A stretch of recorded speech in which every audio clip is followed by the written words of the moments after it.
যে মানুষগুলো নারীর আসক্ত হয়ে আছে, নারীর লোভ আছে, যে মানুষগুলো বেগানা নারীর প্রতি সম্পর্কের ভিতরে অন্তর্ভুক্ত হতে চায়, মনে রাখতে হবে সে মানুষগুলো জীবনের মধ্যে কখনো সুখ খুঁজে পাবে না এবং শান্তি খুঁজে পাবে না। আসুন আমরা জানি হালালের ভিতরে কতটা তৃপ্তি খুঁজে পাওয়া যায় এবং হারামের ভিতরে কতটা তৃপ্তি পাওয়া যায় না। মনে রাখতে হবে হালালের এক ফোঁটা পানি আপনাকে অনেকটা তৃপ্তি মিটিয়ে দেবে। হারামে যদি আপনার অট্টালিকা টাকা পয়সা থাকে তবুও আপনি কখনো শান্তি খুঁজে পাবেন না, তৃপ্তি খুঁজে পাওয়া যাবে না।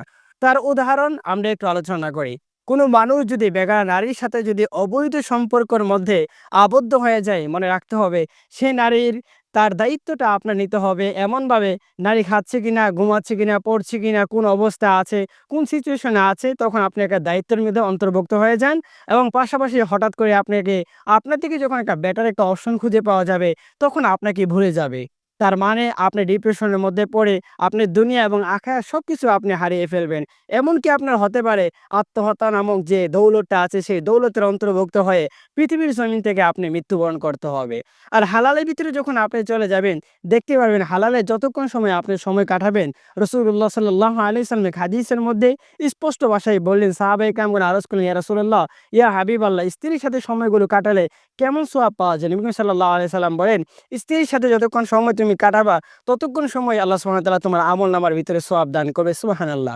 অপর সাইডে যদি আপনি লক্ষ্য করেন হালালের বিপরীত যখন আপনি হারামের সাথে সম্পর্ক করবেন, একটা বেগানা নারীর সাথে আপনার রিলেশনশিপ এবং নারী ফিতনার মধ্যে যখন আপনি পড়ে যাবেন, মনে রাখতে হবে আপনার জীবনও ধ্বংস হয়ে যাবে আর আপনার আমলনামার ভিতরে জিনার যে গুনাহগুলো আছে সেই গুনাহগুলো আপনার আমলনামার ভিতরে দেওয়া হবে। তাই আল্লাহ সুবহানাহু ওয়া তাআলা স্পষ্ট ভাষায় একটা আয়াতের মধ্যে বলেন, তোমরা জিনা ব্যভিচারের কাছেও তোমরা যেও না।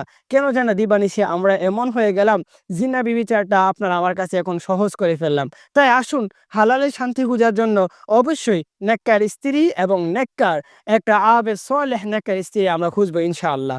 মনে রাখতে হবে এই কথাটা, নারীর ফিতনা, নারীর যে ফিতনাটা আছে সেই ফিতনাটা আপনাকে আমাকে ধ্বংস করে দিবে যদি হারামের ভিতরে সম্পর্কিত আবদ্ধ হয়ে যায়। তাই আসুন সময় থাকতে আল্লাহ সুবহানাহু ওয়া তাআলার কাছে আমরা বেশি, বেশি করে এই দোয়াটা করব। আল্লাহ রাব্বুল আলামিন যেন আমাদেরকে নেককার স্ত্রী দান। কেননা এক হাদিসের মধ্যে রাসূলুল্লাহ সাল্লাল্লাহু আলাইহি সাল্লাম স্পষ্ট ভাষায় বললেন যে, দুনিয়া যত সম্পত্তি আছে না কেন সকল সম্পদের মধ্যে নেককার স্ত্রী হচ্ছে সবচেয়ে সেরা সম্পদ। তাই সেরা সম্পদ যে মানুষগুলো পেয়ে গেল সে মানুষ যেন এমন হয়ে যায় দুনিয়ার জান্নাত খুঁজে পাওয়া গেল। তাই আসুন আমরা নেককার স্ত্রী খুঁজবো এবং আল্লাহ সুবহানাহু ওয়া তাআলার কাছে বেশি, বেশি করে এই দোয়া করব যেন আল্লাহ রাব্বুল আলামিন আমাদেরকে নেককার স্ত্রী দান করুক। আমিন। আসসালামু আলাইকুম ওয়া রাহমাতুল্লাহি ওয়া বারাকাতুহু।